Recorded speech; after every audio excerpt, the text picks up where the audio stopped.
Bom dia a todos. Vamos aí dar continuidade ao nosso curso de resolução de exercícios, preparatório para a primeira fase do concurso de Alagoas, pela Banca Bunesp. E hoje nós vamos adequar o terceiro módulo desse nosso curso. Nosso curso teve o primeiro módulo, que nós tratamos da sucessão do direito, né? Da parte final aí do último livro da parte especial do Código Civil, o direito das sucessões. Nós tratamos aí das regras pertinentes ao direito sucessório, as disposições gerais, sucessão legítima, sucessão testamentária. Então, aí, vencemos essa parte. Nós fizemos também um curso específico de sucessão legítima, em que nós resolvemos não alguns exercícios, mas todas as possibilidades existentes no ordenamento jurídico brasileiro.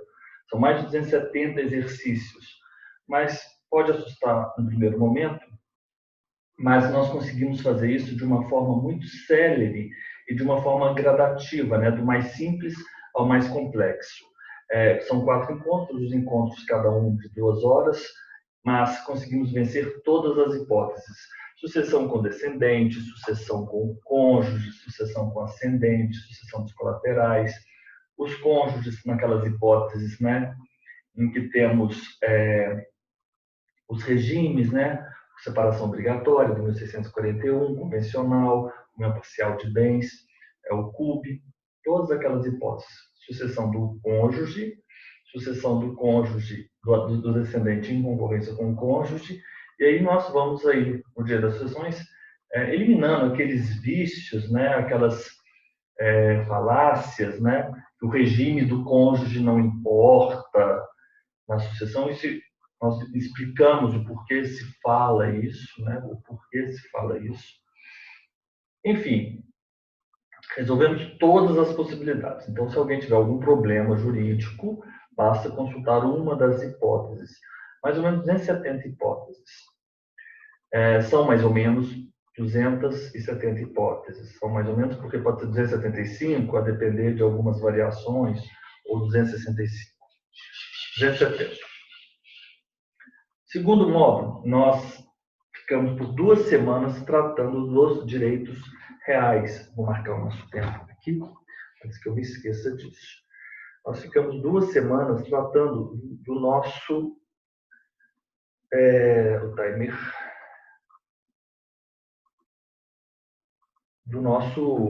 do direito das coisas, direitos reais, basicamente. Mas não só isso.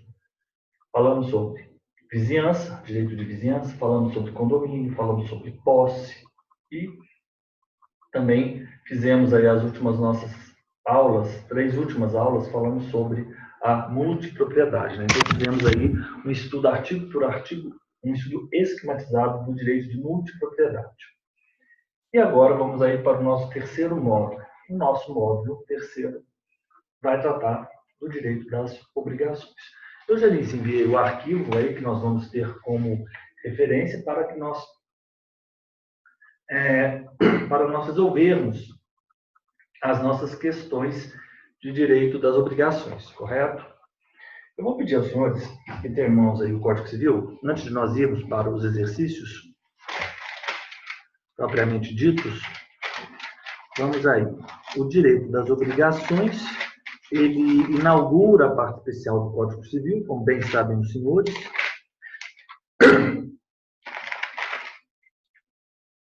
No artigo 233. Então, nós temos a parte especial sendo inaugurada aí pelo livro 1 do Direito das Obrigações.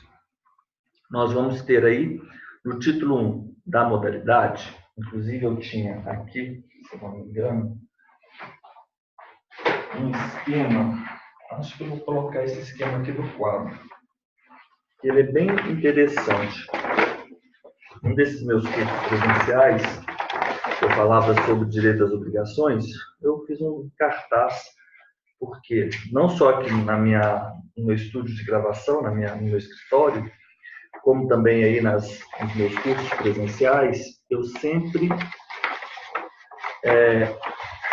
cubro, literalmente, as paredes com os cartazes. E eu incito, né, os meus colegas aí de caminhada, os meus alunos, a fazerem o mesmo, né, a criar os próprios esquemas e tê-los aí nas paredes, né, porque eu acho isso muito útil. Vamos ver se vai conseguir. Eu acho que vai ficar bom. Qualquer coisa eu tiro uma foto, aí vocês terão aí se a visualização não ficou boa, eu já vi. Vai ficar melhor. Mas os senhores vão seguindo e vão anotando aí na folha 4. Os senhores têm que fazer o esquema, né? O próprio esquema. Vamos lá. Isso aqui é uma estrutura do livro 1 do Direito das Obrigações. Nós temos aqui alguns títulos. Esse nosso módulo das obrigações é um módulo que nós vamos tratar de alguns títulos apenas, não de todos os títulos. Nós não vamos tratar dos contratos em espécie, mas vamos reservar uma aula para os contratos em geral e uma aula aí para a responsabilidade de resolução de exercícios. Mas, vamos lá. Modalidades das obrigações tratadas no título 1. É muito importante nós termos essa visão sistemática, né? Resolver os exercícios, mas tendo em vista a localização daquele ponto, daquela questão no contexto do direito das obrigações. Título 1, modalidades. Título 2, transmissão. Título 3, adimplemento. Título 4, inadimplemento. Título 5, contratos em geral. Aí nós temos os contratos em espécie, adiante, e depois outros títulos, né, específicos na parte final, e o título 9, responsabilidade civil.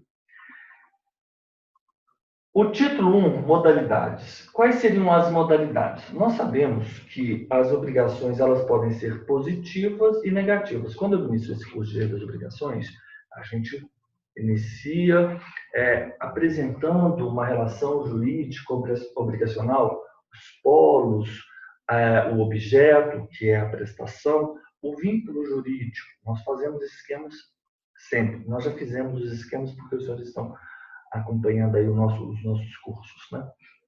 Então, nós temos os polos, devedores, credores, nós temos o objeto, que é a prestação, e nós temos objeto, prestação, todos submetidos, né, ao vínculo, ligados, né, pelo liame jurídico, o vínculo jurídico.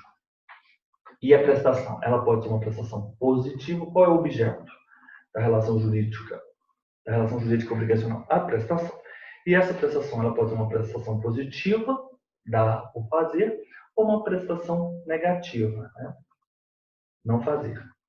E nós comparamos essa relação jurídica obrigacional com a relação jurídica de direito real, com as especificidades, enfim. Vamos aqui para a estruturação do direito das obrigações. Modalidades. Então, nós temos uma obrigação de dar, obrigação positiva, ela pode ser de dar uma coisa certa, ou então de dar uma coisa incerta. Nós também temos aqui a obrigação de fazer e a obrigação de não fazer. Nós temos ainda, em modalidades de obrigações alternativas, obrigações que são divisíveis ou não divisíveis. Essas obrigações, elas dizem respeito divisíveis ao objeto da obrigação, correto? E obrigações solidárias, dizem respeito ao sujeito da obrigação. Como se transmitem as obrigações? Cessão de crédito, assunção de dívida. Como se transmitem as obrigações? Cessão de crédito, assunção de dívida. O adimplemento das obrigações, pagamento.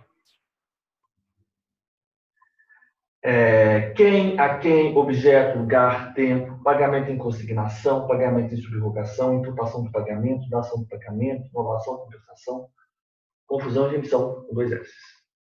Inadimplemento, disposições gerais, mora, perdas e danos, juros legais, cláusula penal, arras ou sinal. E Depois nós temos as disposições pertinentes aos contratos em geral. Por fim, a responsabilidade civil, a obrigação de indenizar e da indenização. Então vamos aqui agora já para o que nos interessa, que é a resolução dos exercícios. Então, se vocês estão com o arquivo, vamos aí resolver os exercícios. Em um contrato, esse é o nosso primeiro encontro, né, deste nosso módulo. Então, esse é o primeiro encontro do módulo de obrigações, né, o nosso terceiro módulo aí, do nosso curso preparatório para Alagoas, né, mas não só para Alagoas, aí você pode, estudando, resolvendo esses exercícios, se preparar aí para os concursos vindouros, São Paulo, né, que é a mesma banca do Unesp, e os outros concursos de cartório. Em um contrato de compra e venda, mediante pagamento a prazo, sem direito de arrependimento, o comprador deu ao vendedor um sinal de 30% do valor do bem comprado. Também foi estipulado que, se o comprador atrasasse o valor das prestações por mais de 90 dias, além da retenção do sinal de 30% do bem comprado, seria penalizado com o pagamento de uma multa moratória equivalente a 110% do valor do contrato. Então, eu vou agora retirar esse esquema que os senhores receberão aí no WhatsApp, um PDF, para que eu reproduzi-lo no escritório, no quarto dos senhores. Eu vou colocar por aqui.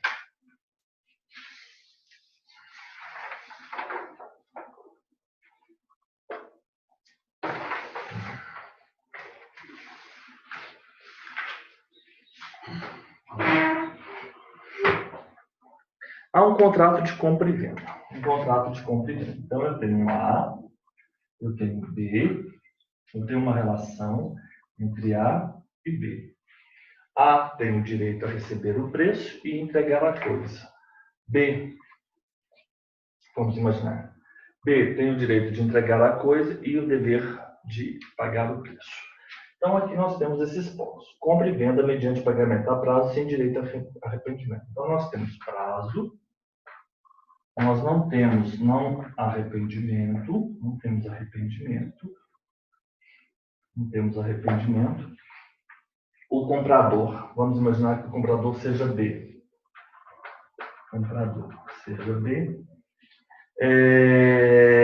Deu ao vendedor um sinal de 30%. Vamos imaginar que esse valor, o preço seria de R$100, ele deu 30. Ele deu 30 sinal. Deu 30 a título de sinal. Também foi estipulado que, se o comprador, essa pessoa, se o comprador atrasasse o valor das prestações por mais de 90 dias, não arrependimento, prazo, né? Atraso maior, 90 dias. Estamos gravando, estamos. 90 dias seria penalizado com o pagamento de uma multa moratória equivalente a 110%, do valor do contrato. Multa moratória igual a R$110. Então, agora deixa eu ver a minha cartolina aqui na minha parede, ela está solta. Vou só colocar aqui.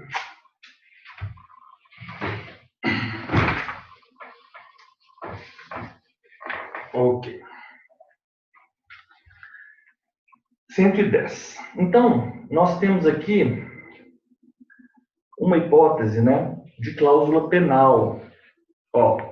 Se os senhores observarem, nesse arquivo que os senhores têm em mãos, que eu estruturei, na verdade, o índice, né, do direito das obrigações, o livro 1 da parte especial, nós temos no título 4, ao tratado do inadimplemento, 6 capítulos. Nós temos o capítulo 5, cláusula penal, e temos o capítulo 6, das arras ou sinal. Então, nós vamos saber o seguinte: a cláusula penal, ela também é conhecida A cláusula penal, ela é também conhecida como multa contratual, também é conhecido como pena convencional,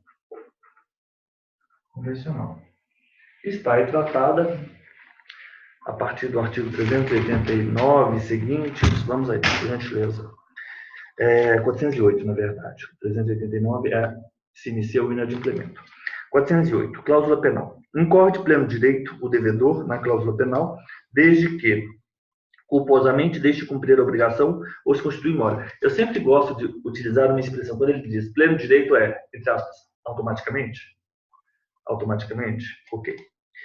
A cláusula penal estipulada, conjuntamente com a obrigação ou em ato posterior, antes ou depois, a cláusula penal estipulada conjuntamente com a obrigação ou em ato posterior, pode referir-se à inexecução completa ou apenas de alguma cláusula especial ou ao atraso, correto?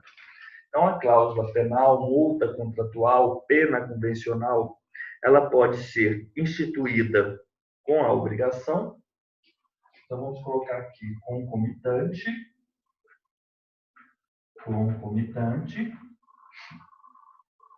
posterior.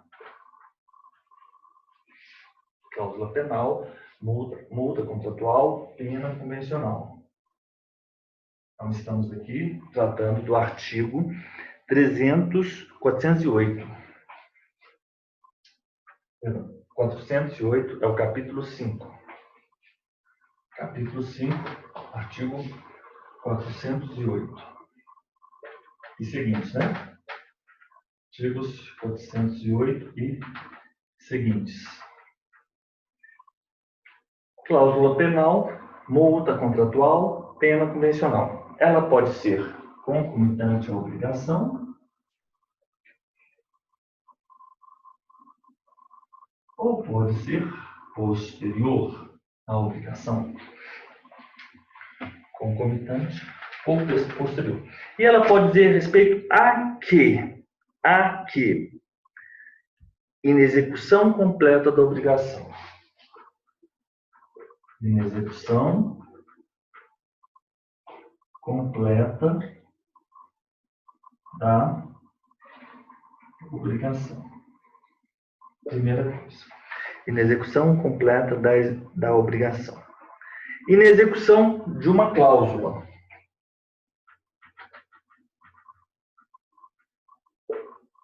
De uma cláusula. E ainda mora.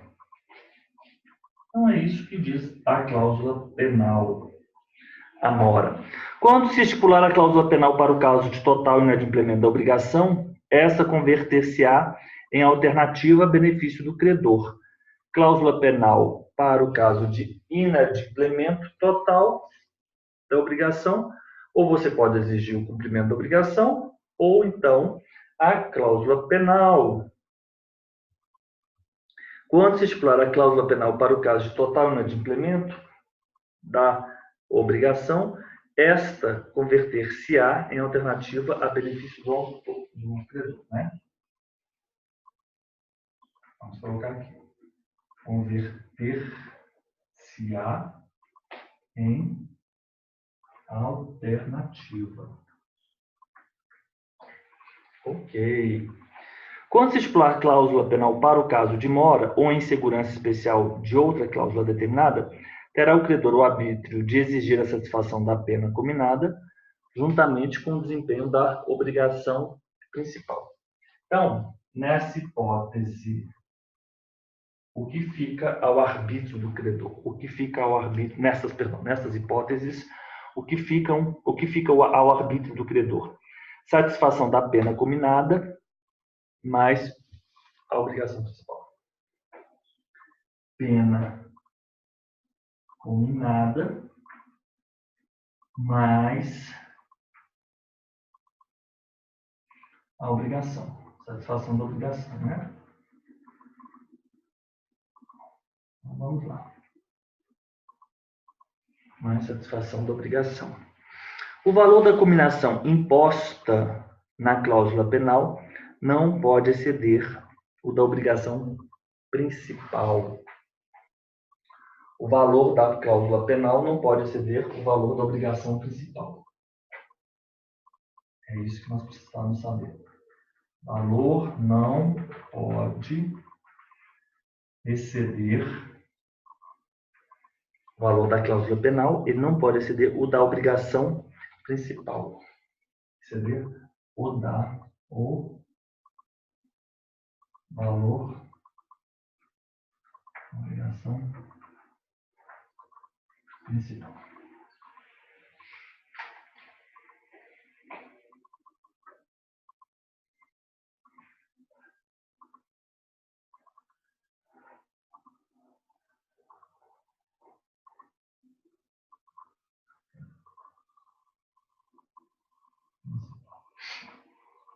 Então, nós temos aí as disposições pertinentes à cláusula penal, multa contratual, pena convencional.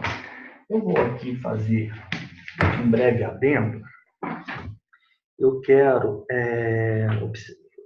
verificar se a nossa professora, Mônica Queiroz,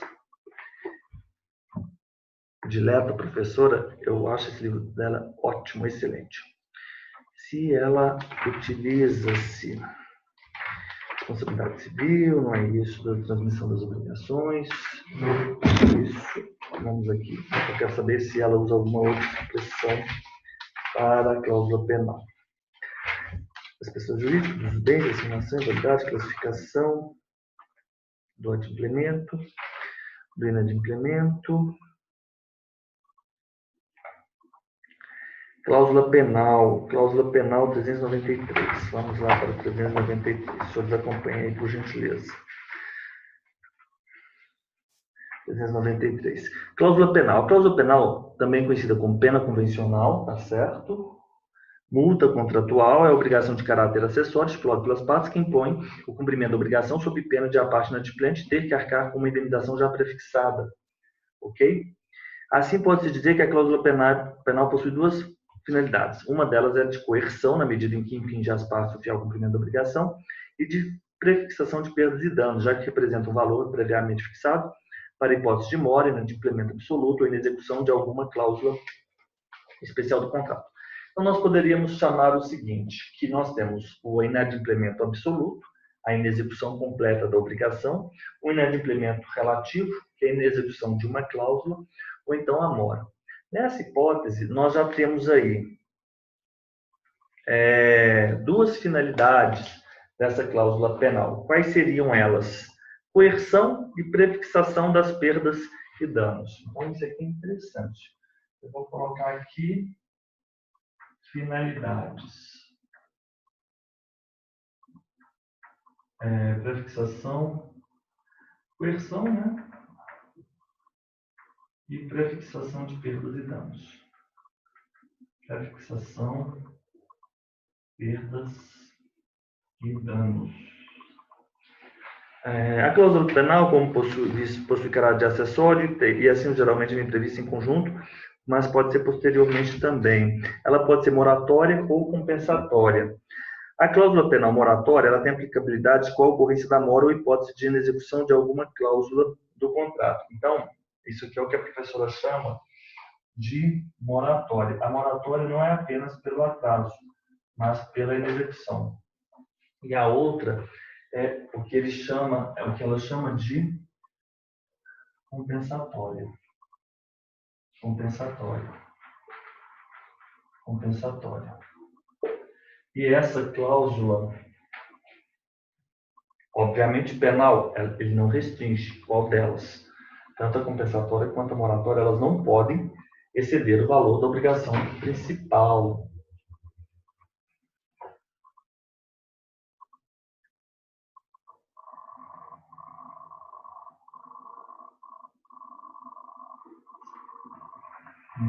Vamos adiante. A moratória, situação de mora ou descumprimento de uma cláusula, o contrato poderá a parte ofendida. Ela pode exigir a pena combinada, mas a satisfação das perdas,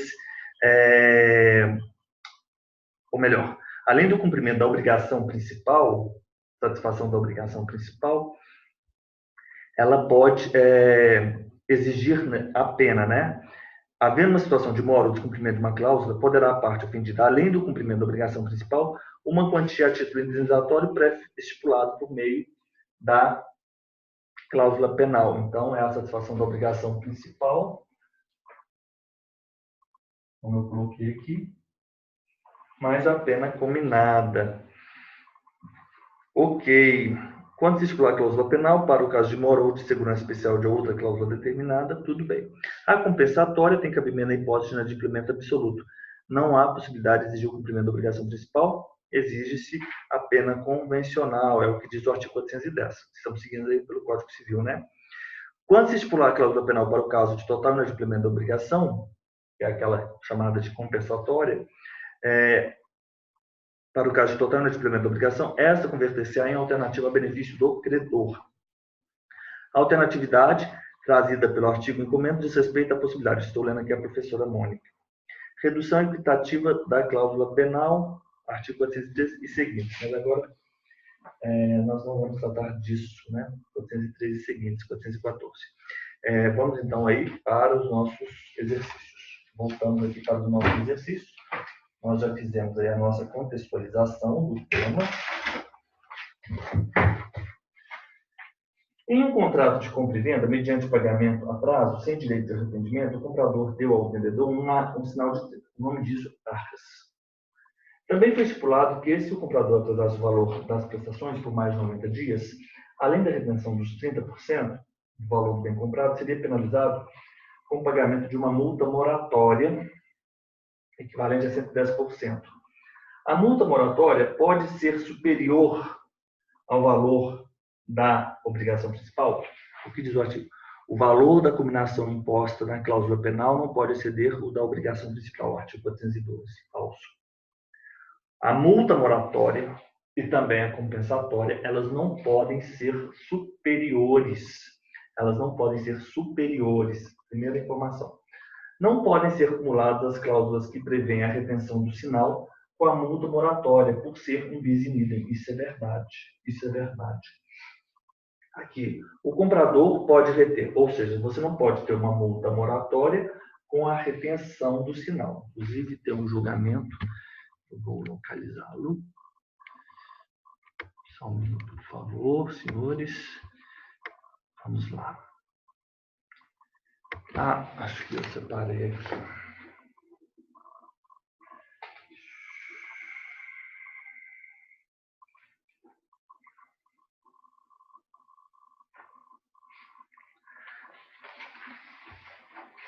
Na verdade, nós temos aqui no artigo 420 das arras penitenciárias. Aqui nós temos os dois institutos. Artigo 420. Vamos abrir aqui. Artigo 420 não. 420. Se no contrato for estipulado o direito de arrependimento para qualquer das partes, as arras ou sinal terão função unicamente indenizatória. Não, mas aqui não se aplica porque, nesse caso específico, ele não tinha direito de arrependimento. Aqui não tinha direito de arrependimento, não posso utilizar o artigo 420. Se no contrato for estipulado o direito de arrependimento, se no contrato for estipulado, artigo 420, para qualquer das partes, as arras ou sinal terão função. Neste caso, quem as deu perdê-las em benefício da outra parte. Quem as recebeu, em ambos os casos, não haverá direito à indenização suplementar. Se no contrato for estipulado o direito de arrependimento para qualquer das partes, as arras ou sinal terão função unicamente indenizatória. Tudo bem, tudo bem. Nesse caso, quem as deu perdê-las em benefício da outra parte. E quem as recebeu, devolvê-las a mais o equivalente. Em ambos os casos, não haverá direito à indenização suplementar. Não se aplica esse artigo 420 aqui. Não.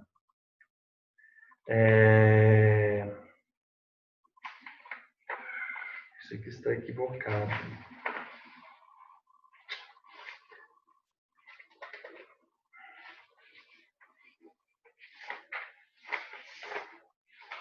Vamos adiante. C. O comprador pode reter o sinal, mas não poderá pedir indenização suplementar, mesmo se provar maior prejuízo, valendo o valor do sinal como indenização prefixada. Agora vamos tratar do artigo 418 e 419. Nós vimos, então, o seguinte, da cláusula penal. São institutos que são tratados no título 4 a respeito do inadimplemento. Então, na cláusula penal, nós podemos ter uma prefixação da indenização no caso do descumprimento total, que é o caso de uma cláusula penal compensatória, ou então no descumprimento parcial ou mora. Ambas situações são cláusulas penais moratórias, correto? Regra geral, o valor da cláusula penal não pode ser maior que o valor da obrigação. Ok, já sabemos disso. Ela pode ser estipulada concomitante ou a posteriori. E no caso da compensatória, não. No caso da compensatória, converter-se-á a cláusula penal, a multa contratual, em alternativa ao credor. No caso das situações moratórias, terá o credor o arbítrio a exigir a pena cominada, ou melhor, a cláusula penal, e ainda a satisfação da obrigação principal. Porque, afinal de contas, essa cláusula penal, essa multa contratual e essa pena convencional, ela é acessória, correto? E então nós temos esses artigos, temos o 413. Bem, já que estamos aqui, vamos tratar dele aqui agora. A penalidade deve ser reduzida equitativamente pelo juiz se a obrigação principal tiver sido cumprida em parte, ou se o montante da penalidade for manifestamente excessivo, tendo em vista a natureza e a finalidade do negócio. Então, é isso, artigo 413. Né? Vamos colocar aqui, artigo 413. Penalidade reduzida equitativamente pelo juiz se a obrigação principal tiver sido cumprida em parte. Então, sempre os senhores tenham em mente obrigação principal e obrigação acessória. Sempre em mente essas duas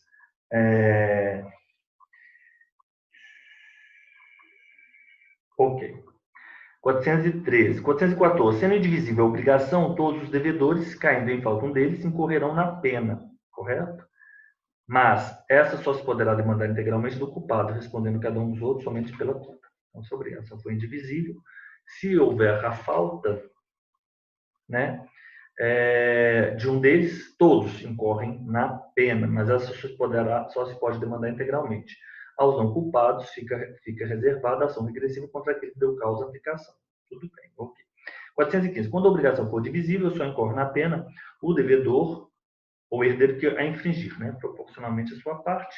E 416. Para exigir a pena convencional, cláusula penal, multa contratual, pena convencional, não é necessário alegar prejuízo, né? Ainda que o prejuízo exceda o previsto na cláusula penal, não pode o credor exigir indenização suplementar se assim não foi convencionado. Se o tiver sido, a pena vale como o mínimo da indenização competindo ao credor provar o prejuízo excedente, ok? Então, regra geral. Para se exigir a pena convencional, não é necessário o credor alegar prejuízo, ok? E se o prejuízo for muito além daquilo estipulado na cláusula penal? Regra geral, ele não pode exigir ainda, né, que o prejuízo exceda, ele não pode exigir indenização suplementar se não tiver sido convencionado. E se tiver sido convencionado? Se o tiver sido, né, ou melhor, se houver a possibilidade de indenização suplementar, é isso, né, de indenização suplementar, ainda que tenha havido a cláusula penal, a pena, ela vale como mínimo da indenização. Aí sim, nessa hipótese, o credor ele tem que provar o prejuízo excedente. Tudo bem? Então, aqui nós vimos aqui todas as cláusula penal e obrigação indivisível, 413, indenização suplementar, inadimplemento mínimo, inadimplemento substancial. Nós falamos isso, inclusive, sobre a aplicação do Decreto-Lei 911, correto? Vamos aqui. Transmissão das obrigações, enfim. Ok. Vamos continuando aí com a nossa questão A. O comprador pode reter o sinal. Bem, Vencemos a cláusula operante. Então, eu vou tirar uma foto aqui para os senhores e agora vamos tratar das arcas. Um instituto é um instituto, outro instituto é outro instituto. Tá?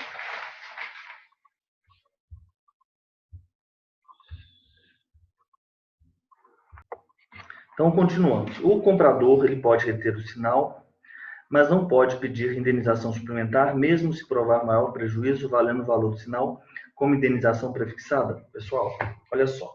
Então, nós vimos aí a cláusula penal, nós vimos que a cláusula penal é acessória, ela vai servir como uma prefixação de dano, etc. Uma prefixação de dano, não, melhor dizendo, uma prefixação de indenização. As arras ou sinal, elas são tratadas a partir do artigo 417, capítulo 6 do título 4, inadimplemento. Se por ocasião da conclusão do contrato uma parte der à outra, a título de arras, dinheiro ou outro bem móvel, deverão as arras, em caso de execução, ser restituídas ou computadas na prestação devida, se do mesmo gênero da principal. Então, uma parte deu à outra. Ele adiantou à outra parte 30% a título de arras, dinheiro ou bem móvel. As arras elas se constituíam em dinheiro ou bem móvel. Deverão as arras, em caso de execução, ser restituídas ou computadas na prestação devida. Então, nós temos duas espécies de arras. Espécies de arras. Arras é o sinal. O nome disso, arras é sinal. Arras. As confirmatórias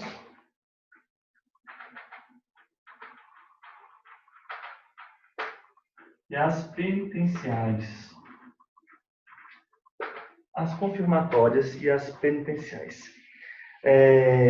Essas confirmatórias, elas têm um outro nome, probatórias, segundo a nossa professora, probatórias. O professor Tartus também diz probatórias. Espécie de arras. Então, elas podem ser confirmatórias, como elas podem ser penitenciais.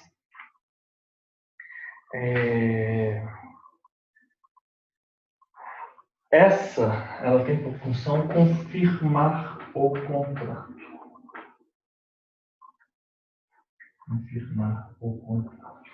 Ela tem por principal função, vocês vão seguindo aí no artigo 417, e antecipação do pagamento. Artigo 417. Elas funcionam como antecipação do pagamento. As arras confirmatórias, né? Ou seja, quando do cumprimento da obrigação principal, aquilo que foi dado a título de arras será computado na prestação devida, nos termos do artigo 417, correto?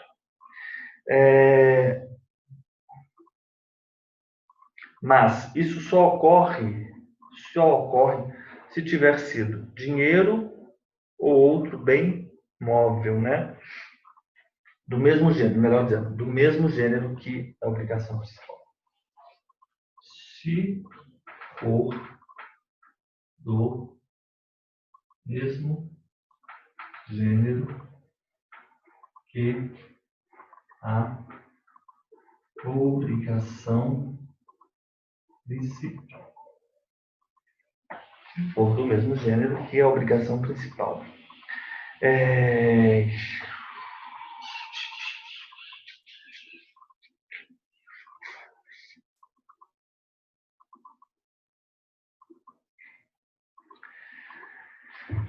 Se por ocasião da conclusão do contrato uma parte der à outra a título de arras, dinheiro ou outro bem móvel, deverão as arras, em caso de execução, ser restituídas ou computadas na prestação devida se do mesmo gênero.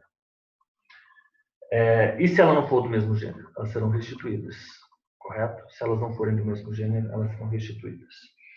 Se por ocasião da conclusão do contrato uma parte der à outra, se for do mesmo gênero, computadas.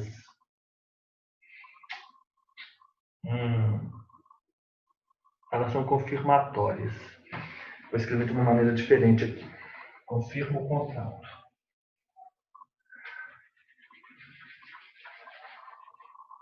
elas podem ser,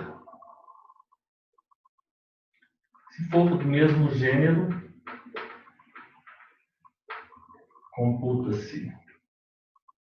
computadas na prestação, né? Como prestação, na obrigação. Gêneros distintos, elas serão restituídas. Ok. Se a parte que deu as arras não executa o contrato, poderá outra tê-lo por desfeito e vai reter essas arras, né? E se a execução for de quem recebeu as arras, poderá quem as deu haver o contrato por desfeito e exigir sua devolução mais o equivalente, com atualização monetária, segundo índices oficiais, regulamentos estabelecidos, juros e honorários de advogados. Poderá quem as deu haver o contrato por desfeito. Poderá quem as deu haver o contrato por desfeito e exigir a devolução das arras mais o equivalente, com atualização monetária, segundo índices oficiais, regulamentos estabelecidos, juros e honorários de advogados. A parte inocente, ou seja, aquela parte, né, que não deu aso ao desfazimento do negócio jurídico, pode pedir indenização suplementar se provar maior prejuízo valendo as arras com taxa mínima. Ou seja, nas arras, ao contrário da cláusula penal, regra geral, é possível sim indenização suplementar. Indenização suplementar. Com fulcro, com fundamento, no artigo 409. A parte inocente pode pedir indenização suplementar se provar maior prejuízo e arras como taxa mínima. Arras, taxa mínima. Arras como taxa mínima. Nesse caso, quem as deu, perdê-las-á em benefício da outra parte e quem as recebeu, devolvê-las mais o equivalente. Em ambos os casos, não haverá direito a... esse aqui é o 420, é outra coisa. For estipular direito de arrependimento. No caso, é de não haver direito de arrependimento. A parte inocente pode pedir indenização suplementar se provar maior prejuízo, valendo as arras com taxa mínima. Pode também a parte inocente exigir a execução do contrato com as perdas e danos, valendo as arras como o mínimo da indenização. Vamos lá. São muitos artigos, né? O comprador pode reter o sinal, mas não pode pedir indenização suplementar? Falso. Falso. Isso é falso. Letra C, falso. Letra D. A multa moratória não pode ser reduzida equitativamente pelo juiz, mesmo que se demonstre que é manifestamente excessiva, tendo em vista a natureza e finalidade do negócio. Pessoal, o que diz o artigo 413? A gente tem que ter muito cuidado. É multa moratória, multa compensatória. A multa moratória é inadimplemento de uma cláusula específica ou atraso. Multa compensatória, inadimplemento total da obrigação. Então, a gente tem que ter muito em mente aquele esquema para nós nos situarmos aqui, não só nas questões, mas no conteúdo. Multa moratória, ela não pode ser reduzida, o que diz? A penalidade deve ser reduzida equitativamente pelo juiz se a obrigação principal tiver sido cumprida em parte ou se o montante da penalidade for manifestamente excessivo, tendo em vista a natureza e a finalidade do negócio. Essa teoria é a teoria do adimplemento substancial, né? A penalidade deve ser reduzida equitativamente pelo juiz se a obrigação principal tiver sido cumprida em parte ou se o montante da penalidade for manifestamente excessivo, tendo em vista a natureza e a finalidade do negócio. Então, a multa moratória não pode ser reduzida? Falso. O comprador pode reter o sinal, a letra C, já falamos. Para exigir a multa moratória, é necessário que o comprador alegue prejuízo? Será? Não, independe.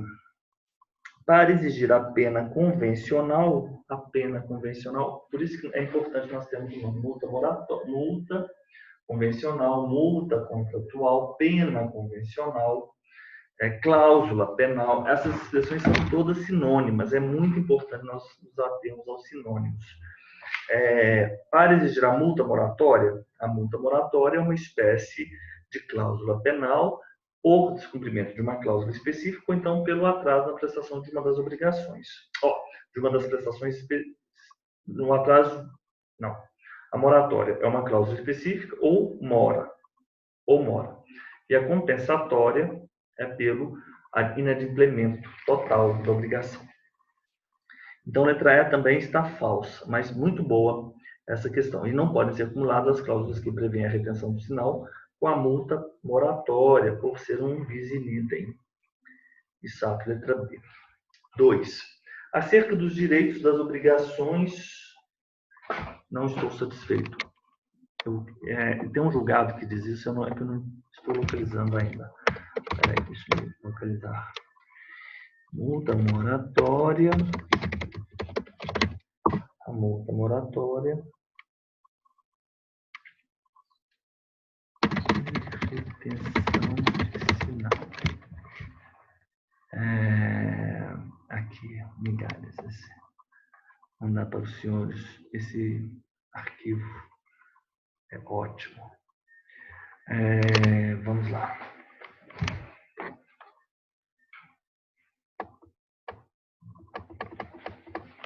A cláusula penal compensatória, por constituir pacto acessório de natureza pessoal, não é real, né? Por meio do qual os contratantes, com o objetivo de estimular o integral cumprimento da avença, determinam previamente uma penalidade a ser imposta àquele que der causa na execução total ou parcial do contrato. Ele coloca compensatória, cláusula penal compensatória, como em execução total ou parcial do contrato. É porque não se pode adorar a dois senhores. Já ouviram essa expressão? É porque esse aqui é o voto da ministra Nancy Andrighi, no STJ, o recurso especial número 1, 617.652. Então, ela fala que a multa, a cláusula penal compensatória pode ser em execução total ou parcial do contrato. Funciona ainda como fixação prévia de perdas e danos que dispensa a comprovação de prejuízo pela parte inocente. Tudo bem. Do outro turno, então, ela chamou de compensatória, né? O inadimplemento parcial, o que a professora Mônica Queiroz chama de compensatório, de moratório. Do outro turno, as áreas consistem na quantia ou bem imóvel entregue a um dos contratantes ao outro. Dinheiro ou outro bem móvel, dinheiro. Apresenta natureza real e tem por finalidade confirmar a presunção de acordo final, tornando obrigatório o ajuste, servir de princípio de pagamento, se do mesmo gênero, prefixar o montante das perdas e danos devidos pelo descumprimento do contrato ou pelo exercício. E pelo Regulamento Constitucional 417 e 420, verifica-se que a função indenizatória das arras se faz presente não apenas quando há o lícito arrependimento do negócio, mas principalmente quando ocorre na execução do contrato. De acordo com o 418, mesmo que as arras tenham sido entregues com vistas a reforçar o vínculo contratual, tornando-a irretratável, elas atuarão como indenização prefixada em favor da parte inocente. Evidenciada a natureza indenizatória das arras, na hipótese de inexecução, revela-se inadmissível a sua acumulação com a cláusula penal compensatória, sob pena de violação do princípio não bis in idem. Fiquei muito feliz de ter encontrado esse julgado aqui, porque nem sempre, né, na hora que nós precisamos de ter em mãos, eu, de qualquer forma, eu vou imprimir esse arquivo. Vou imprimir, na verdade, só o acordo, né? A ementa, né? Só a ementa. Então, o importante é só a ementa. Imprimir 1 e 2. Mas eu vou enviar para os senhores, tá bom? Páginas personalizado. 1 e 2. Imprimir. Então, vamos fazer nosso intervalo e voltamos daqui a pouco.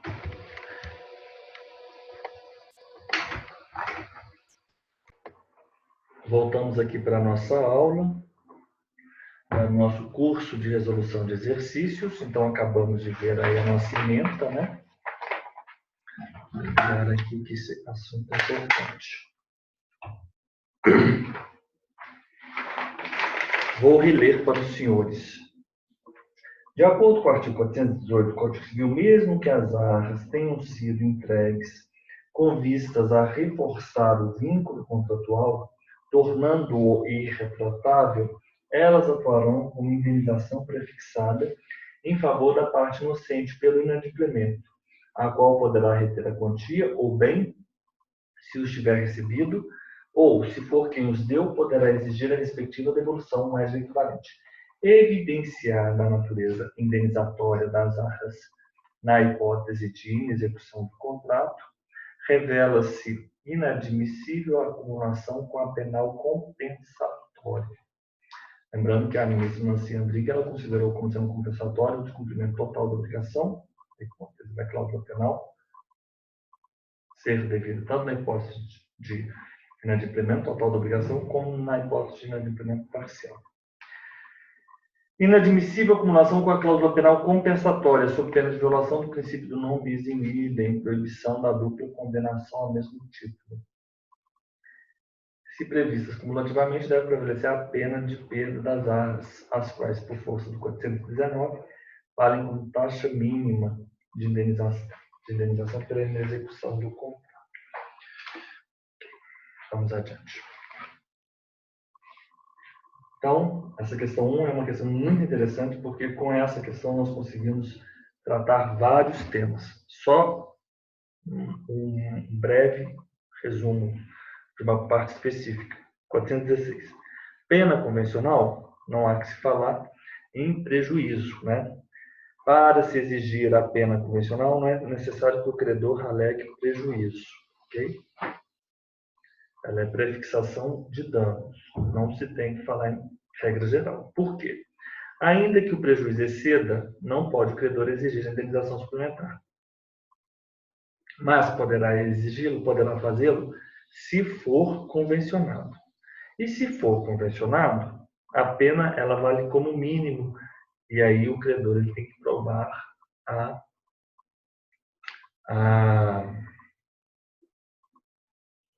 o prejuízo excedente. Eu acho que eu vou colocar isso aqui no quadro.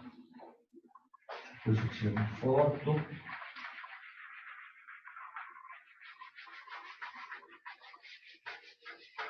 Os nomes, né?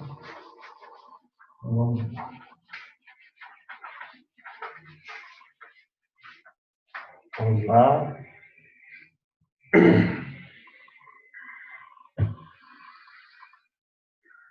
Artigo 416.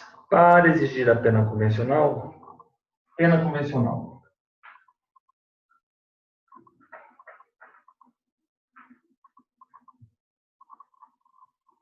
regra geral, não há que se falar, não é necessário o credor alegar prejuízo.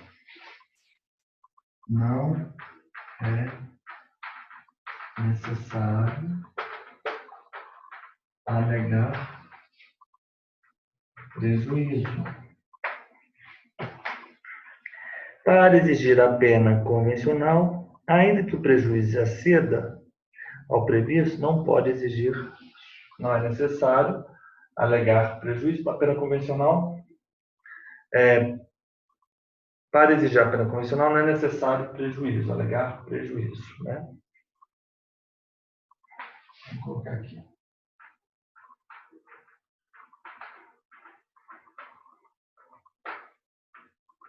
O credor. Não é necessário alegar prejuízo. Não é necessário alegar prejuízo.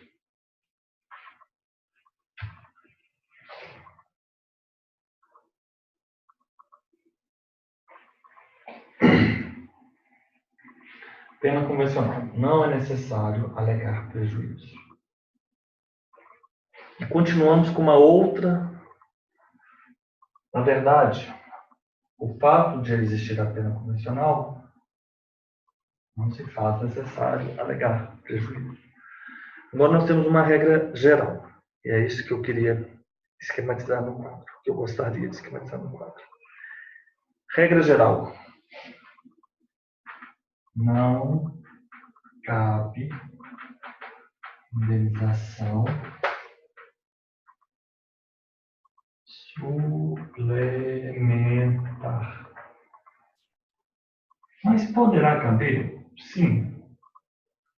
Excepcionalmente, caberá suplementar indenização suplementar se houver sido convencionado. Se houver sido convencionado. Nessa hipótese, a pena vale como mínimo de indenização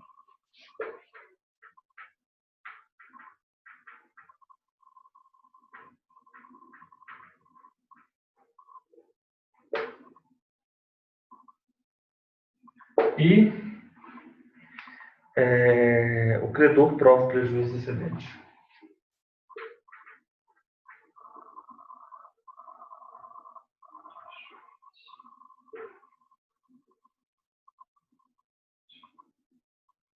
Então, vamos lá.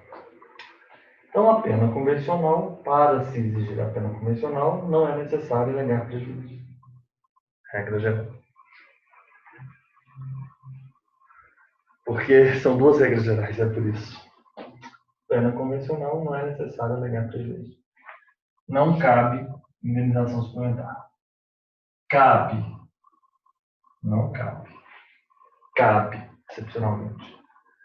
Se houver, se convencional. Vamos colocar assim. Se convencionado.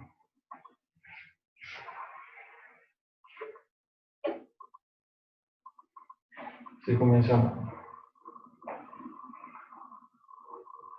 Pena mínima. A pena, ela valerá como mínimo de indenização, mas o credor, ele prova o prejuízo excedente.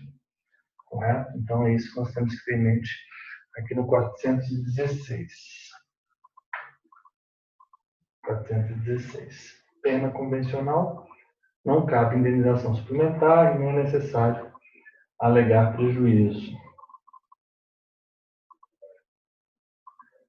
Não é necessário alegar prejuízo, não cabe indenização, mas eu acho que eu poderia colocar da seguinte forma.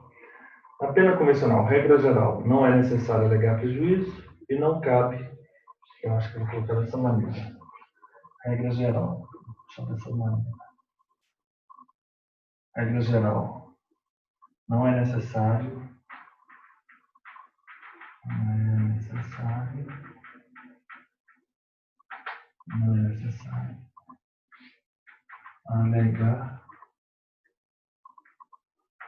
prejuízo. Não é necessário alegar prejuízo e não cabe indenização suplementar. Regra geral. Não é necessário alegar prejuízo, não cabe indenização suplementar. Excepcionalmente, cabe suplementar, correto, mas desde que prove o prejuízo excedente. Não é isso, acho que agora ficou melhor. Ok. Ficou melhor. Então é isso. Vamos adiante. Acerca dos direitos das obrigações, assinale a alternativa correta. Acerca dos direitos das obrigações, estamos gravando, né? Quando se tratar de coisa incerta, deverá ser indicado ao menos pelo gênero e pela qualidade. Extingue-se a obrigação de não fazer, desde que, com culpa do devedor, lhe torne impossível abster-se do ato que se obrigou a não praticar. Nas obrigações alternativas, a escolha caberá ao credor, se outra coisa não se estipulou, perde a qualidade indivisível a obrigação que se resolver em perdas e danos. A obrigação solidária é presumível. Vamos lá. Quando se tratar de coisa incerta, deverá ser indicado ao menos pelo gênero e pela qualidade. O que diz o artigo 243? Então, senhores, aí, por gentileza, vamos aí a partir do título 1, modalidades, do 233 ao 285.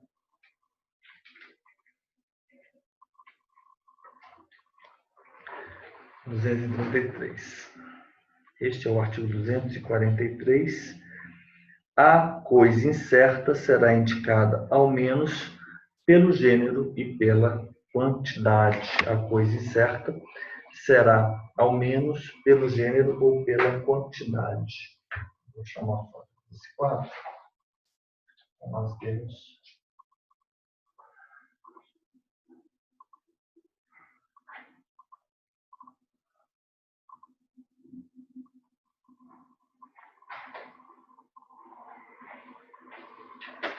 a coisa certa será ao menos indicada pelo gênero e pela quantidade.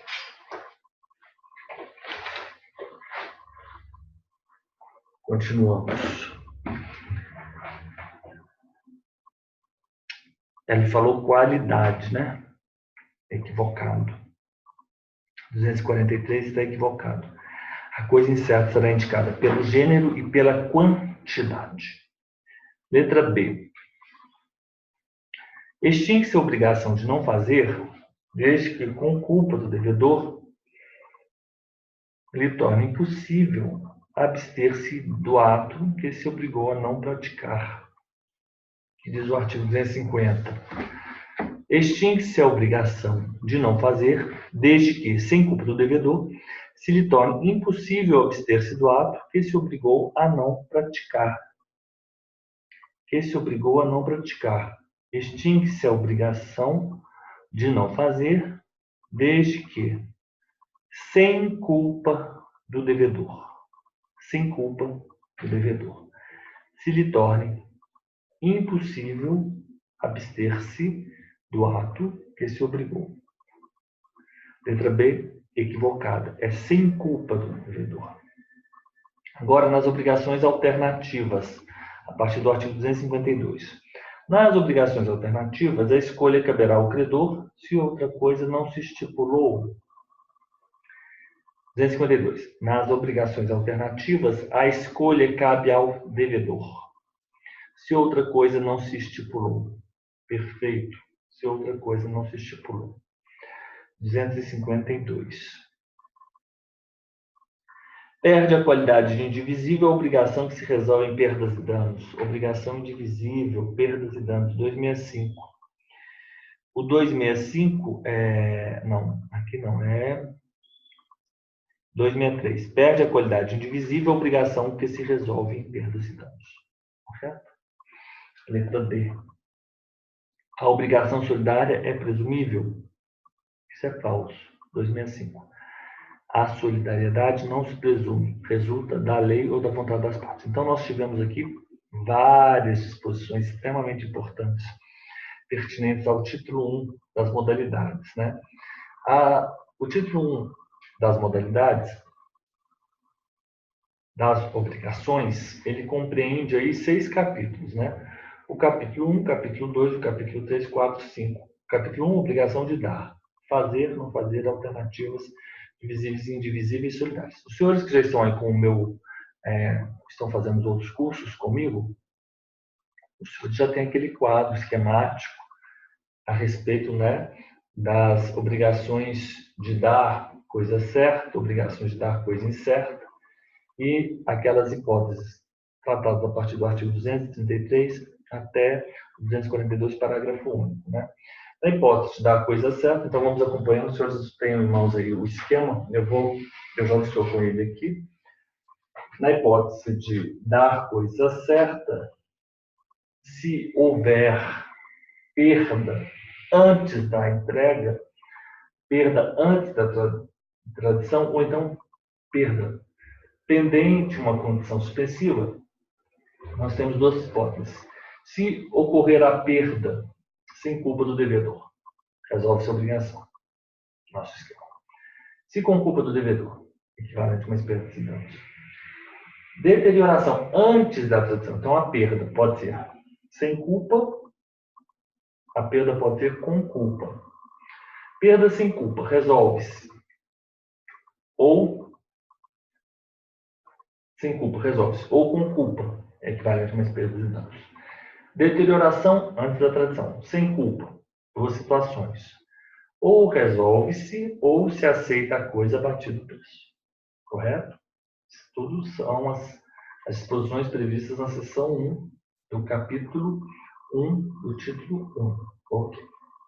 Se a deterioração for com culpa do devedor, equivalente a mais perdas e danos, ou aceita-se a coisa mais perdas e danos. Então, aí nós vencemos essa parte, que é uma parte que se apresenta como desafio, mas de uma forma muito simples. Basta o nosso esquema, correto? Basta o nosso esquema. Depois nós temos a seção 2, a obrigação de dar coisa incerta. A coisa incerta deve ser indicada ao menos pelo gênero e quantidade. Artigo 243. E a escolha cabe ao devedor. Isso também se encontra aqui no nosso esquema de uma forma muito clara e muito simples. Cientificado o credor, vigora o disposto na seção 1, correto? As regras da perda e da deterioração antes da transição. E antes da escolha, o devedor não pode alegar perda ou deterioração, porque o gênero não perece, correto? Nós já sabemos disso. Por fim, a obrigação de não fazer. Tratada a partir do artigo 250. Extingue-se a obrigação de não fazer, desde que sem culpa. Obrigação de não fazer. É impossível o desfazimento. Perdas e danos. Possível o desfazimento. Desfazimento mais perdas e danos ou perdas e danos. Correto? 250. Extingue-se a obrigação de não fazer, desde que, sem culpa do devedor, se lhe torne possível abster-se do ato que se obrigou a não praticar. 251. Praticada pelo devedor o ato a cuja abstenção se obrigara, o credor pode exigir dele que o desfaça sob pena de se desfazer a sua custa, ressarcindo para perdas e danos. Ok, então vamos lá. Adiante.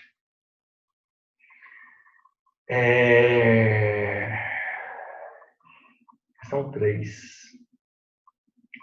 Essa é uma questão de obrigação, de responsabilidade e de prescrição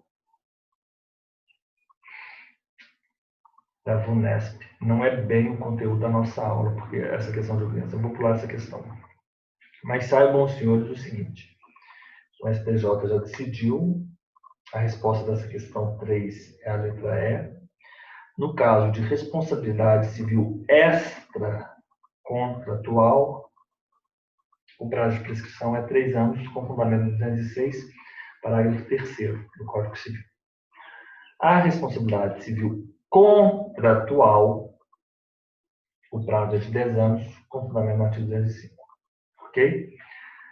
A ação não está prescrita, considerando que o prazo estabelecido pelo Código Civil é de 10 anos para os casos de inadimplemento contratual.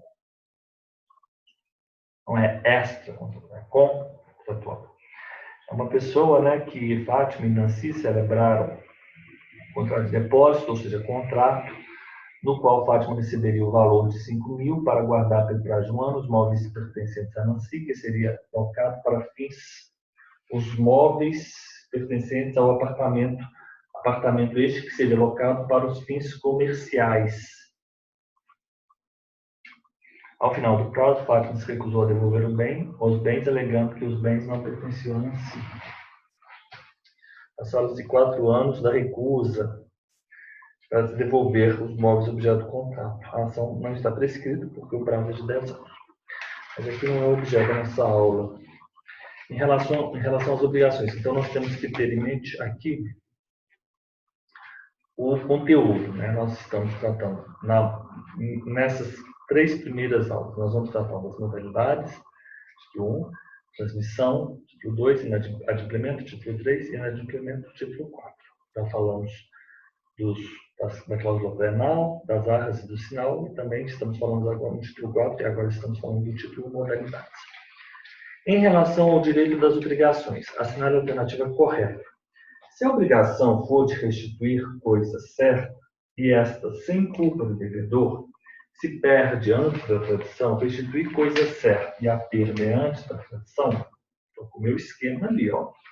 Falei com os senhores têm que ter em mente, esses esquemas são muito importantes. Sofrerá o credor a perda e a obrigação, então ela, sem culpa, resolve-se a obrigação, sim, nos termos do artigo 238 e 234. Sofrerá o credor a perda e a obrigação se resolverá, ressalvando seus direitos até o dia da perda. Vamos lá no 238. Se a obrigação for de restituir coisa certa e essa sem culpa do devedor se perder antes da tradição, sofrerá o credor a perda e a obrigação se resolverá, ressalvando seus direitos até o dia da perda. Artigo 238. Então, essas disposições das obrigações da coisa certa, da seção 1, só é possível com o nosso esquema. Não é possível se nós não tivermos esse esquema. Eu levei 1 ano para montar esse esquema, organizando dessa forma didática. Então, a gente olha, não tem como errar também com o esquema. O esquema é muito simples, né? Tudo que é muito simples é difícil de ser feito.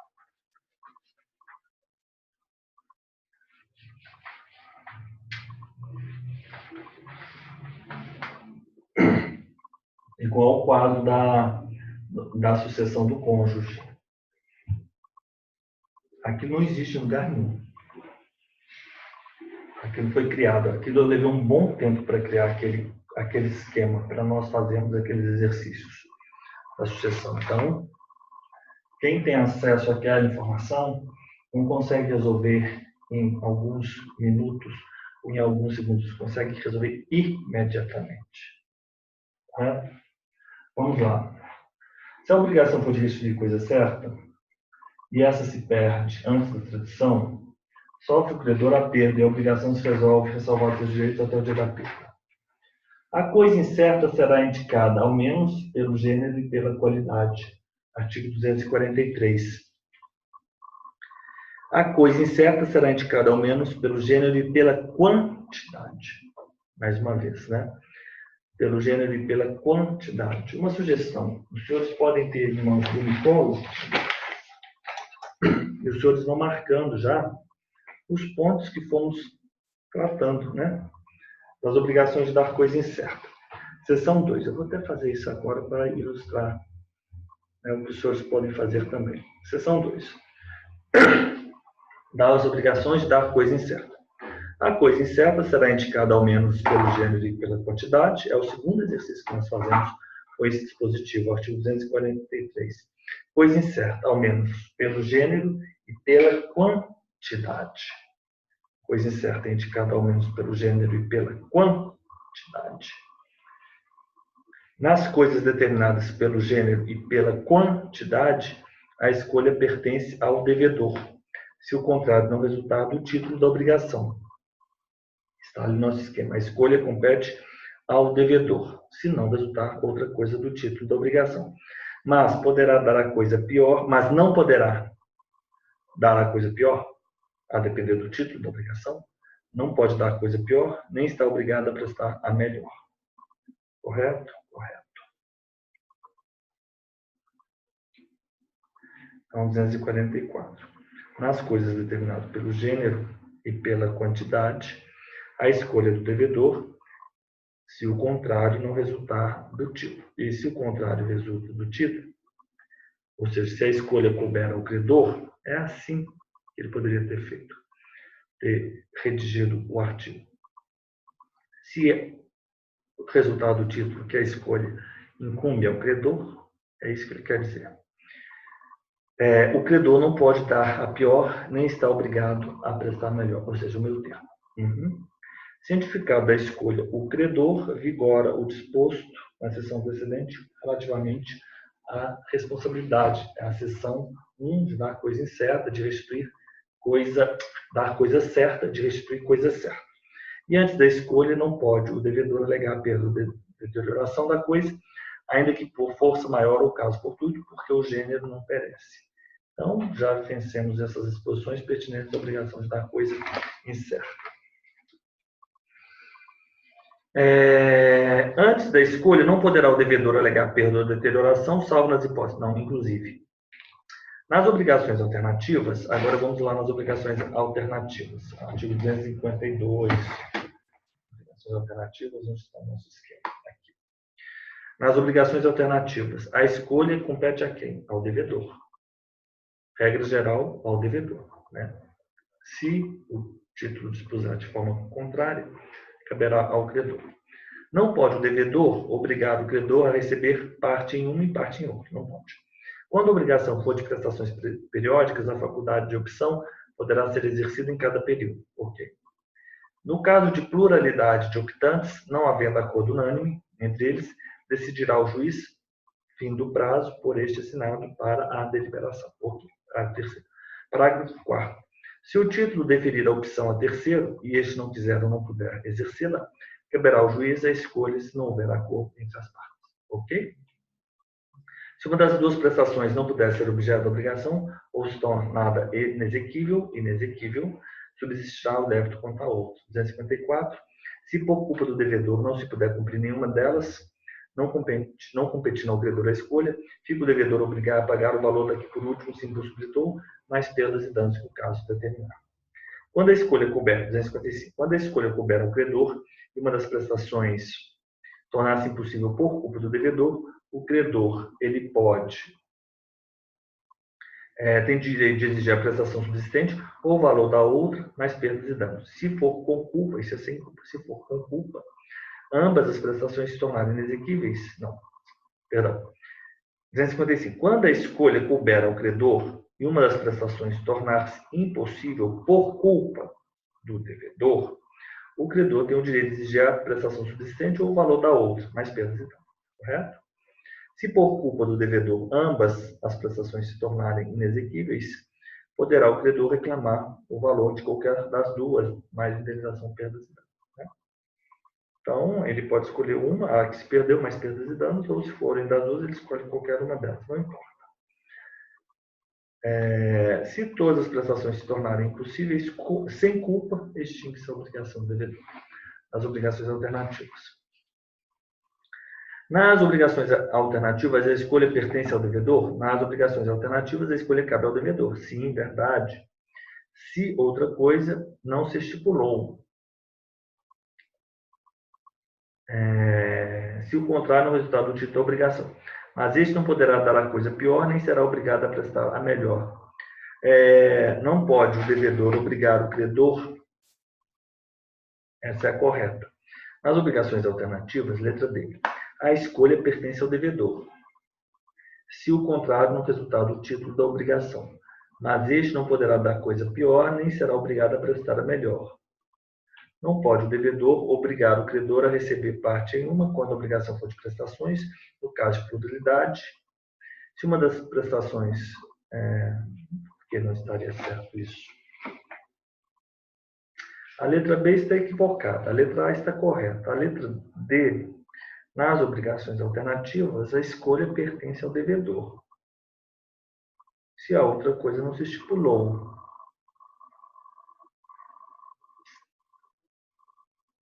Mas este não poderá dar coisa pior, nem será obrigado a prestar melhor.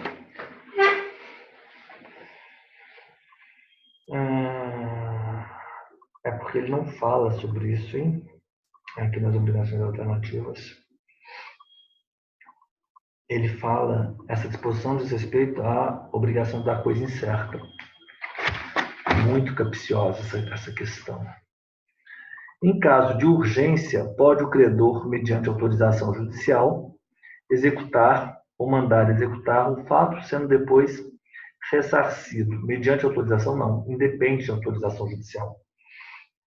As obrigações de fazer. Então, nós vimos o seguinte, que nas obrigações alternativas, a escolha cabe ao devedor. Ou é uma prestação, ou é outra. E quem escolhe? O devedor.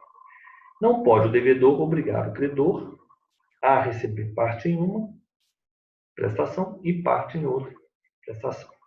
Quando a obrigação for de prestações periódicas, a faculdade de opção poderá ser exercida em cada período. Quando a obrigação for de prestações periódicas, sim, no caso de pluralidade de optantes, não havendo acordo unânime, decide o juiz. Se o título deferir a opção a terceiro e este não quiser ou não puder exercê-lo, cabe ao juiz a escolha se não houver acordo. Ok. Obrigações alternativas. Obrigações de fazer. Artigo 247. Incorre na obrigação de indenizar perdas e danos o devedor que recusar a prestação a ele só imposta. É aquela personalíssima do pintor da parede, o exemplo clássico. Ou só por ele exequível. Se a prestação do fato tornar-se impossível sem culpa do devedor, resolver-se a obrigação, se por culpa dele, responde por perdas e danos. Então, nós temos a obrigação de fazer inadimplemento no esquema. Sem culpa, artigo 248, resolve-se. 248, com culpa, perdas e danos. 247, recusa e a lei infungível, é uma prestação a emissão imposta, ou só por ele exequível, perdas e danos. Inadimplemento, né? Recusa mora da fungível. O credor manda executar e perdas e danos. Em caso de urgência, 249, parágrafo único, pode o credor, independentemente de autorização judicial, executar ou mandar executar o fato, sendo depois ressarcido. Ok. Então, a letra E está equivocada. Né? Uma questão só abrange muita matéria. Impressionante. Acerca do pagamento realizado por terceiros, é correto afirmar que qualquer interessado na extinção da dívida pode pagá-la, usando, se o credor se opuser, os meios conducentes à exoneração do devedor. Pessoal, agora eu vou pedir para os senhores se reportarem ao título 3 do adimplemento do pagamento a partir do artigo 304. Então, vamos lá no artigo 304. De quem deve pagar? É a pessoa que promove o pagamento, né, que eles chamam os solvens, aquela pessoa que paga. Não é aquela pessoa que recebe, que é o acipiens, né? De quem deve pagar? 304. Qualquer pessoa interessada na extinção da dívida pode pagá-la usando, se o credor se opuser, os meios conducentes à exoneração do devedor. Então é isso. Qualquer interessado na extinção da dívida pode pagá-la usando, se o credor se opuser, dos meios conducentes. 4 é a letra A. Por quê? 5. 5 também é a letra A, com fundamento no artigo 304. O terceiro não interessado pode pagar a dívida utilizando-se dos meios conducentes à exoneração do devedor, se o fizer em nome e à conta do devedor, mesmo com oposição deste? Falso. Porque o que diz o 304, parágrafo único? Igual direito cabe ao terceiro não interessado, se o fizer em nome e à conta do devedor, salvo oposição deste. Igual direito cabe ao terceiro não interessado, se o fizer em nome e à conta do devedor, salvo oposição deste. Parágrafo único. 304, parágrafo único. Qualquer interessado na extinção da dívida pode pagá-la usando, se o credor se opuser, dos meios conducentes à exoneração do devedor. Perfeito. O terceiro não interessado pode pagar a dívida, sim, se o fizer em nome e à conta do devedor, salvo oposição deste. Salvo oposição do devedor, né? O terceiro não interessado, que paga a dívida em seu nome próprio, em próprio nome, tem direito a reembolsar-se do que pagar e se subroga nos direitos do credor. O terceiro não interessado, que paga a dívida em seu próprio nome, o terceiro não interessado, que paga a dívida em seu próprio nome, tem direito a reembolsar-se do que pagar. Tem direito a reembolsar-se do que pagar. E se subroga nos direitos do credor. Mas não se subroga nos direitos do credor. Artigo 305. Mas não se subroga. Mas não se subroga. Mas não se subroga. Letra D. Se o terceiro não interessado pagar antes do vencimento da dívida, terá direito ao reembolso a partir da data do pagamento, mesmo que antes do vencimento. Se o terceiro não interessado pagar antes de vencida a dívida, o que diz o parágrafo único? Se pagar antes de vencida a dívida, só terá direito ao reembolso no vencimento. Não é na data do pagamento. Correto? E letra E, acho que o negócio está ficando... Só um minutinho, vou ter que tomar uma água. Voltamos, estamos bem. Do adimplemento da extinção das obrigações. Capítulo 1 do pagamento. De quem deve pagar? Qualquer interessado na extinção da dívida pode pagá-la usando, se o credor se opuser, dos meios conducentes à exoneração do devedor. Igual direito cabe ao terceiro, não interessado, salvo oposição deste.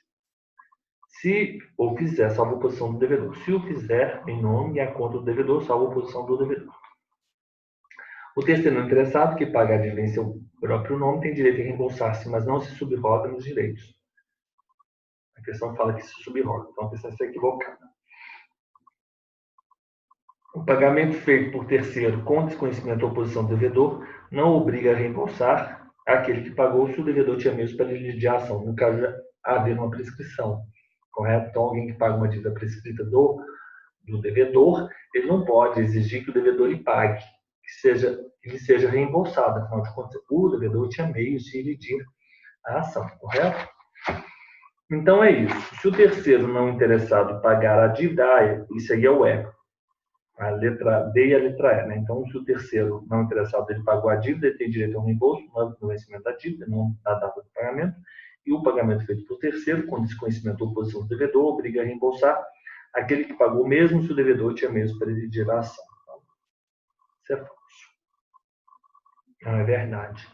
Do pagamento aqui, o capítulo 1 do pagamento, seção 1, ipsis literis, questão fácil, questão letra da lei, né? Acerca do pagamento das obrigações, assinale a alternativa correta. Vamos aí no pagamento das obrigações. Pagamento, né? Seção de quem deve pagar, quem paga, a quem se paga, objeto, prova, lugar e tempo. São as seções aí do capítulo 1. Acerca do pagamento das obrigações, assinale a alternativa correta. O terceiro não interessado que paga dívida em seu próprio nome tem direito a reembolsar-se do que pagar, bem como se subroga do direito do credor. Acabamos de falar sobre isso. 305. Mas não se subroga nos direitos do credor. Não se subroga nos direitos do credor. 309. O pagamento feito de boa-fé ao credor putativo é válido, ainda provado depois que não era credor. O pagamento feito de boa-fé ao credor putativo é válido, salvo se provado depois que não era credor ao tempo do pagamento. Não é salvo se, ainda que provado que não era credor ao tempo do pagamento. Designados 2 ou mais lugares, cabe ao devedor escolher entre eles onde irá realizar o pagamento. 327. Efetuar-se o pagamento no domicílio do devedor, salvo se as partes convencionarem diversamente ou se o contrário resultar da lei, da natureza da obrigação ou das circunstâncias. Parágrafo único. Designado 2 ou mais lugares, cabe ao credor escolher entre eles. Designado 2 ou mais lugares, cabe ao devedor? Não, cabe ao credor. Onde será o lugar do pagamento? Onde é o lugar do pagamento? Domicílio do devedor, salvo se as partes convencionarem diversamente, hipótese 1, se o contrário resultar da lei, da natureza da obrigação ou das circunstâncias. Correto? Designar 2 ou mais lugares, cabe ao credor escolher o lugar. É lícito convencionar o aumento progressivo das prestações sucessivas? Pessoal, é lícito convencionar o aumento progressivo das prestações do objeto do pagamento de sua prova, 316, correto? 316. Então, 316, perfeito, é lícito. As obrigações condicionais cumprem-se na data do implemento da condição, cabendo, então, a letra D está correta, cabendo ao devedor a prova de que deste teve ciência o credor. As obrigações convencionais cumprem-se na data do implemento da condição, cabendo ao devedor a prova de que deste teve ciência o credor. 332. As obrigações convencionais cumprem-se na data do implemento da condição, cabendo ao credor e não devedor, cabendo ao credor e não devedor, a prova de que deste teve ciência o devedor. Então, artigo 332. As obrigações condicionais cumprem-se na data do implemento da condição, cabendo ao credor a prova de que deste teve ciência o devedor. Correto? 332. Então, letra D. Fácil porque é letra da lei, né? Mas os senhores têm que ter em mente aí que a leitura da lei constante, diária, né? Todo dia tem que ser feita a leitura da lei. Principalmente essa parte das obrigações, que é uma parte com muitos detalhes, né? Assim como todo o direito civil, mas eu acho que essa parte de obrigações ela é um pouco deixada em segundo plano. Não é todo mundo que gosta de estudar essa parte, não. Ela tem muitas, ela é bem minudente, correto? Com muitos detalhes. A respeito da cláusula penal e as arras. Nós já sabemos tudo sobre cláusula penal e arras, né? Vamos lá. Sempre que o prejuízo exceder ao previsto na cláusula penal, pode o credor exigir indenização suplementar? Será que isso é verdade? Isso é falso, só se houver sido previsto, se houver sido convencionado. E nessa hipótese, ele tem que provar o prejuízo e aquela cláusula vale como um valor mínimo. Vamos lá? Nós fizemos esse quadro agora. Para exigir a pena convencional, não é necessário que o credor alegue prejuízo. Primeira regra. Ainda que o prejuízo exceda, não pode o credor exigir indenização suplementar. Não pode. A não ser que tenha sido convencionado. E se tiver sido convencionado, cabe ao credor provar o prejuízo excedente e a pena vale como mínimo de indenização. Então, nós fizemos aqui no nosso quadro, a letra A não se aplica. Se o contrato previu arcas penitenciais, não haverá direito à indenização complementar. Pessoal, isso é verdade. Vocês se lembram do acordo que eu li para os senhores? Evidenciada a natureza indenizatória das arcas na hipótese de inexecução do contrato, revela-se inadmissível a sua acumulação com cláusula penal compensatória, indenização complementar. Não é possível, não. Vamos dar uma olhada aqui, o seguinte. Vamos dar uma olhada para ver arras confirmatórias. Vamos dar uma olhada aqui na doutrina da professora Mônica. As arras confirmatórias ou probatórias são aquelas que têm por principal função confirmar o contrato. Além disso, elas servem como antecipação do pagamento na medida em que, quando do cumprimento da obrigação principal, aquilo que foi dado a título de arras será computado na prestação devida. Releva notar, porém, que essa função de desconto só terá aplicação independentemente de disposição expressa no contrato, se aquilo que foi dado a título de arras for do mesmo gênero que a prestação principal, correto?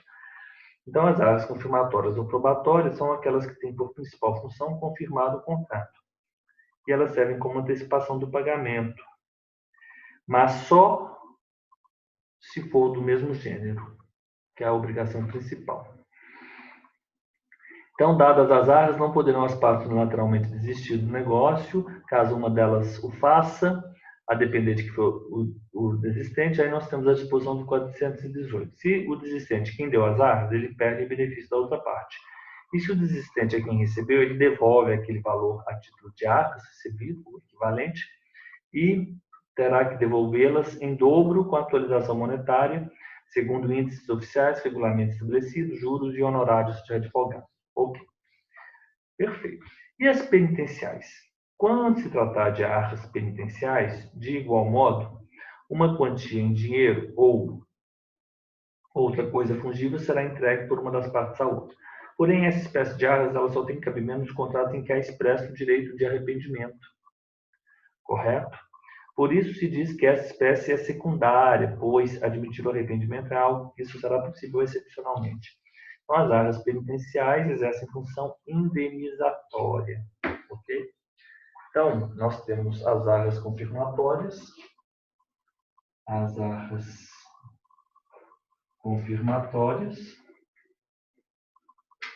e nós temos as arcas indenizatórias. Essa, quando houver direito de arrependimento. Quando houver direito de arrependimento. Já vamos terminar aqui a nossa aula. Quando houver direito de arrependimento. Se o contrato previu arcas penitenciais, não haverá indenização complementar. Isso é verdade, não há que se falar. Ó,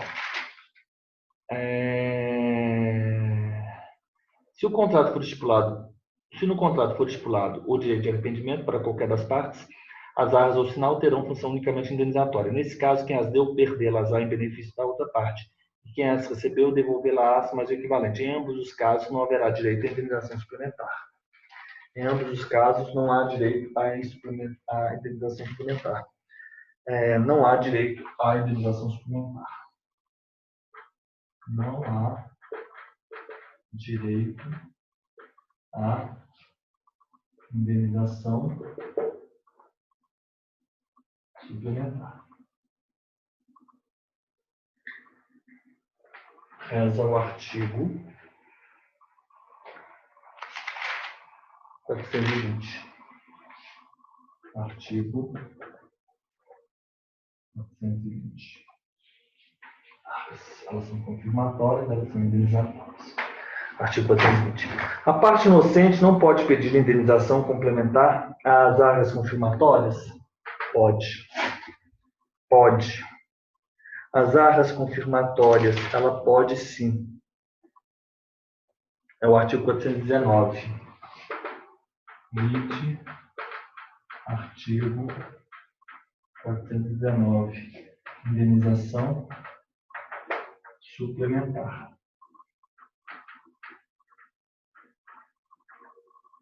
Indenização suplementar. O valor da combinação imposta na cláusula penal pode exceder? Não. O valor dela não pode exceder. Onde estamos? 412. 412. Para exigir a pena convencional é necessário credor alegre prejuízo? Não. Não é. Só se for aquela hipótese, né? Se tiver sido convencionado, indenização suplementar. Aí nessa hipótese, mas regra geral, não. Então aqui a 7, letra B, e nós terminamos aqui a nossa primeira aula de obrigações. Então, a nossa próxima aula, o nosso próximo módulo, nós vamos continuar aí tratando do direito das obrigações. Então, muito obrigado, e aí nós continuamos aqui com, com a nossa comunicação nos grupos, do WhatsApp e por e-mail também. Eu vou lhes enviar agora os arquivos, as telas, e esse voto aí da ministra Nancy Andrighi, da STJ. Então, muito obrigado e até daqui a pouco, para a nossa próxima aula. Até mais.